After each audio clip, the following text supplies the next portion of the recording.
What a great intro. I might have thought I'd written it, which I did. So I'm Greg Major. Just a couple of points of clarification, if I may. One is that on my business card it says technical sales, not today. Not doing any selling today. Today I'm just sharing information. And you may wonder why on the running notes and in the introduction it was mentioned that I'm working for Teltherm. Well, Teltherm and Homeisham's are sister companies, so the same gentleman that owns Teltherm owns Homeisham's, and sometimes we work together and sometimes we work alone, and today obviously we're working together. So the purpose of today is I wanted to share with you some information about some newish digital gauges that have particular applicability to the water industry. I nearly said 3 waters, which would have been a disaster. I mean local water done right. So we're going to talk about the Additel gauges. Additel is an American company, obviously not built in America, thank goodness. And I'll give you a couple of examples. Here's one of my customers using a gauge to do hydrostatic testing on a pipe. So you pressurize the pipe, well you know how hydrostatic testing works, and then you download the data over time, and you can produce certificates. If you just pass a few of those back, here's some examples of some certificates that we've actually produced from real data, just to give you an idea of what you can get from them. Some of you may have used the previous model, the 680. Anybody used the 680 gauge before, the logging Wi-Fi gauge? No? Okay, well that'll make it easy. So there are 2 models in the range. There is the small brother, the 680, and its big brother, the 681. And I just want to go through and tell you about the key features of them.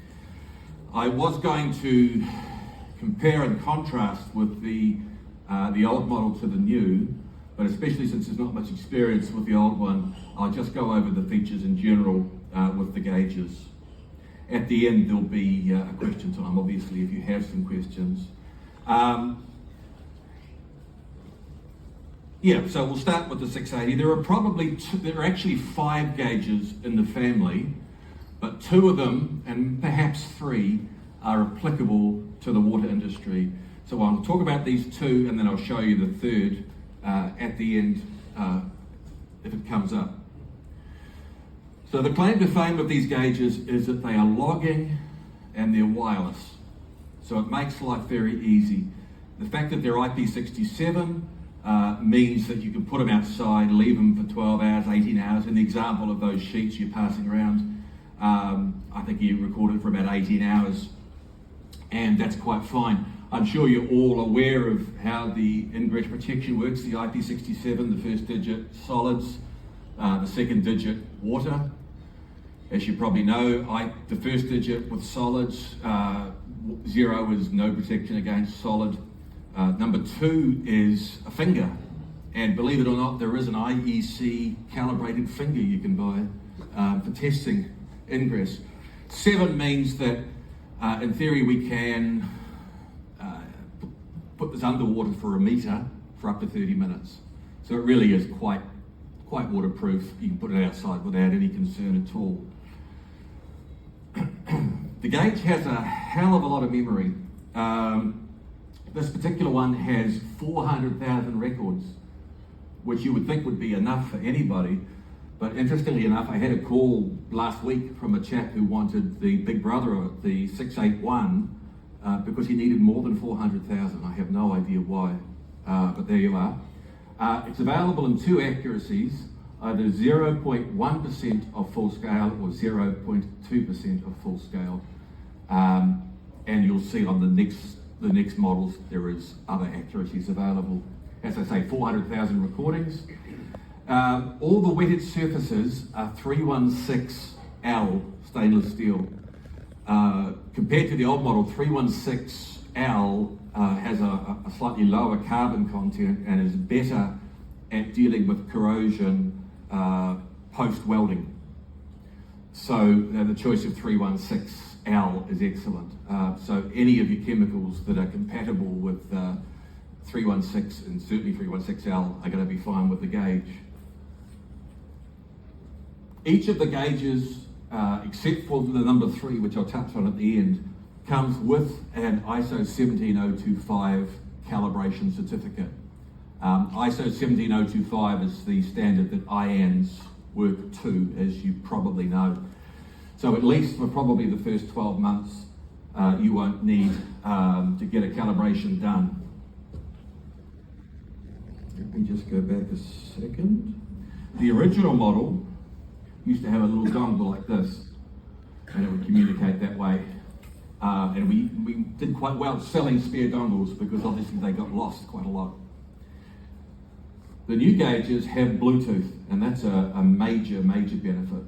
It means you have no dongle, and it means you communicate with your laptop or with your phone, and in fact with a desktop as well, provided it has Bluetooth. And if you don't, PB Tech, $20, you've got Bluetooth on your desktop.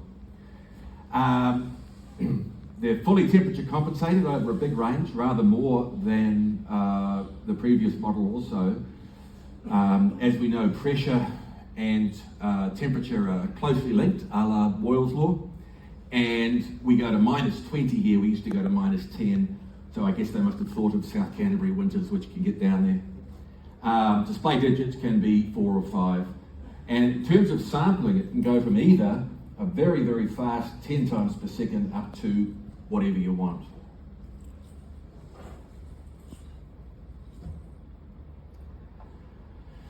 Okay, the 681 is the big brother. So what are the advantages in moving further up the range? Well, the first one is you have a separate sub-display here on which you can display things like percentage of full scale. You can display a tear reading, so you can set it to 0. Several other things you can display separately there. But I guess the big benefit you get is the higher accuracy. So where the 680A, the smaller model of the range, is available in either 0.1 or 0.2% of full-scale accuracy, the 681A, the big brother, is available in 0.05% of full scale, 0.02% of full scale, or 0.1% of reading. And I'll touch on in a moment why the difference is important, because some people wonder why don't we always do reading, and I'll cover that off. The other options you have, I just noticed we can't spell barometer, but there is an option on the Big Brother that we can add a barometer, which allows us to have absolute pressure. Does everybody know about absolute pressure, or do you want me to explain it? I'll go ahead and give you a brief précis into it. If you took out a normal gauge and held it in the air right now, it would show 0 psi or 0 kPa or 0 pascals. But in real terms, there is pressure on us. We live at the bottom of a sea of air. So when you look at the weather on the news at night, if anybody still watches the news, you'll see things like 1,015 hectopascals. So that's the total pressure of the air that's upon us. So sometimes you need to have absolute pressure. For example, if you were in a situation, probably not much in the water industry, but if you were pulling a great huge vacuum, most commonly you'll see that read out in millimeters of mercury, which is a minus figure. But if you get to an extremely low vacuum, you might measure up from an absolute vacuum. That is like the vacuum in deep space. So if you add the barometer as an option, there's a couple of accuracies available.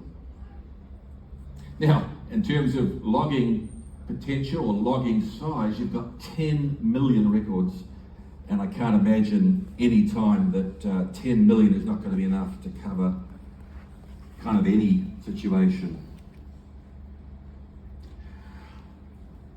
Why do we sometimes talk about percentage of full scale as opposed to percentage of reading?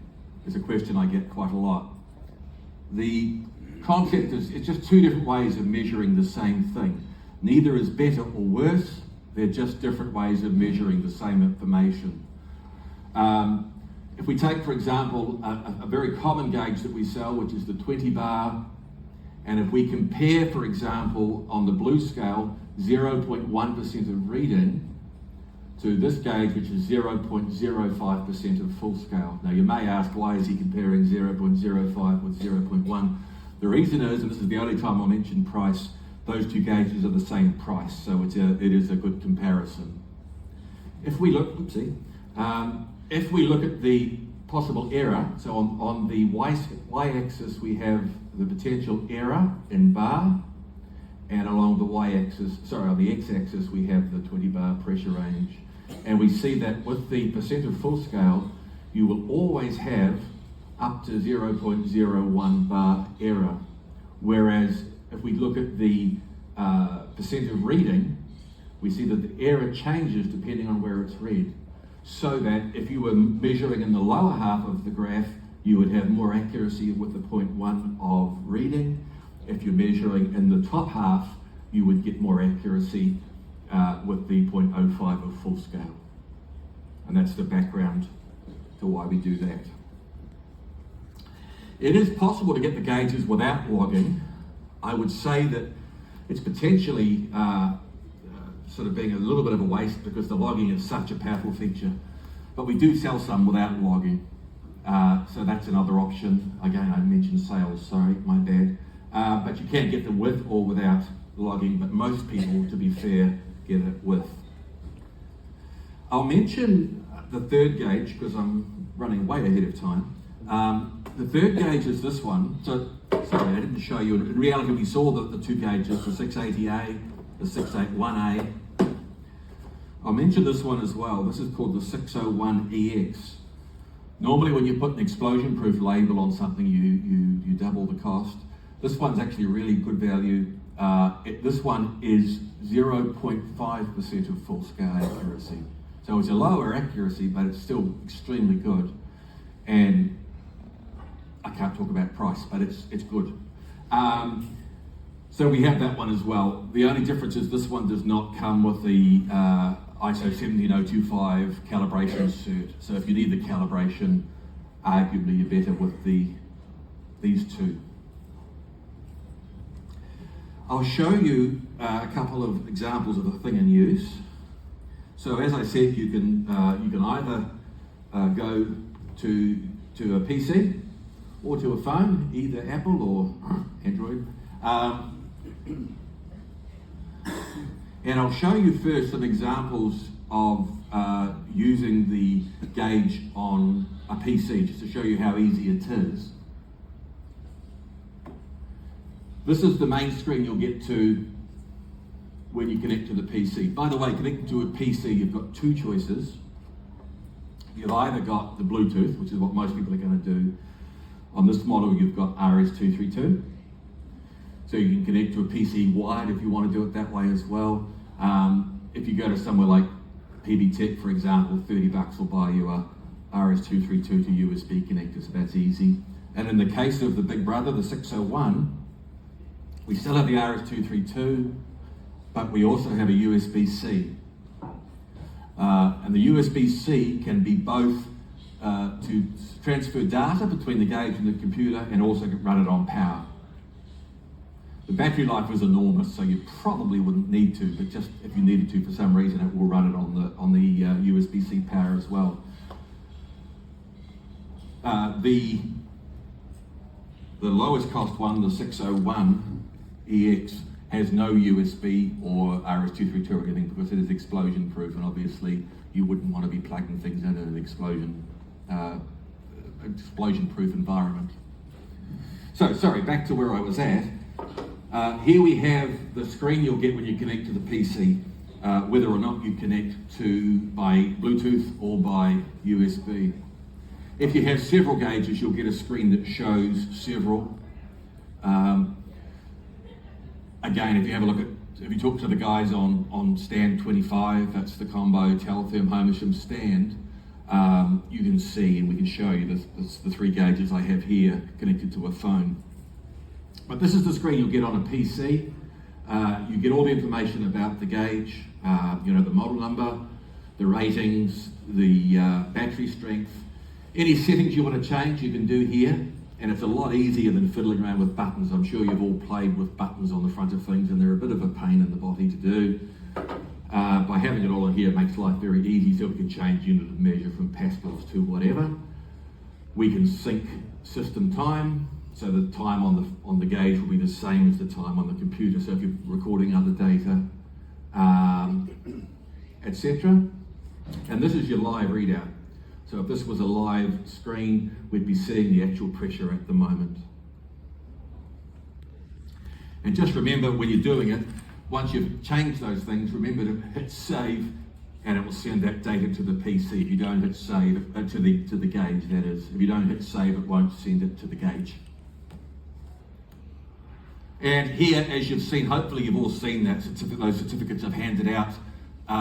You get a graph, and you get statistical data like this, which is pretty wonderful. You get all the data, including the serial number. You get a start value, an end value, a min max, an average, and even things like the standard deviation from the average. So it's pretty powerful. So if you're doing something for a customer, or even for your own records, you can have a really good certificate to put on file, and you get a graph like so. I quite like the phone interface probably better than the PC. The phone interface gives you a nice colourful display. It gives you a graph that's actually live, which I quite like. I was showing some guys on the stand before.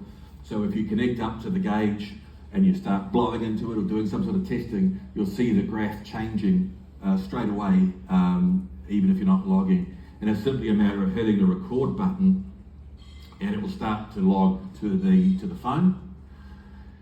Bluetooth has a range of, give or take, it's Bluetooth 5.2, so you've got about 10 meters of range typically. You just hit record, it starts to download. Once you're finished, this button changes from record to stop, and it asks you, do you want to download the data? And you can very easily do that. And again, you get the same information, you get a nice graph like so, and you get numerical outputs as well with all that same statistical data. The red line is temperature, by the way, because again, just to touch on Boyle's law, as we all know, temperature and pressure are inexorably linked. So to have it all temperature compensated, it also records the ambient temperature, which is pretty useful. One tip and trick with the software. I'm sure all of you who've used Windows have come across UAC, you know, the thing that gets in the way when you try and install something, and it says, are you sure you want to install this? Or, we don't know this program, we don't think you should install it. This is a new one I've only seen for the first time on these Additel gauges. Because the gauges are made in China, like an iPhone, it's designed in America, made in China. Thank goodness, because of various tariffs and things. But anyway, Microsoft in their best wisdom have brought up another UAC prompt that stops you installing. So when you go to install the software, where you would normally you download the zip file, as you always would with most programs. Instead of just right-clicking and going unzip all, extract all, you right-click and select Properties, and you click the Unblock button. Apply or OK, and then unzip as normal. If I ever have someone ring me up and say, oh, I've installed the software and it's not working properly, it's always that. So just keep that in mind. It's just Microsoft being overzealous. There are lots of filters you can choose. You can choose, obviously, especially if you're with a client, having the numbers flick over continuously, even if the pressure is genuinely changing, is confusing and sometimes perturbing for your client. So you can choose a way to average some samples. You can choose 3, 5, 6, 9 samples that will average across those. So if you choose 3 samples, it'll take 3 of the last readings and amortize across them. It's also got first order, which amused me as a Star Wars fan, but not the evil first order. In the analog world, a first order filter means that for every octave increase, you roll off by 6 decibels. In the digital world, it simply means it takes the sample at time n and compares it with sample at time n minus 1 and applies a smoothing factor, which is the alpha symbol. But by the by. But you would use the first order filter if you were in an environment where there was noise coming through, and perhaps you had, if you had a noisy situation where you were getting some sort of weird figures coming up, and you might have a huge amount of noise, and that's what that's for. Don't worry too much about the formula. So some of you who have been around a while will have seen the old-fashioned hydrostatic testers with a paper chart, and for many years that was de rigueur, and basically this replaces them. Okay, questions?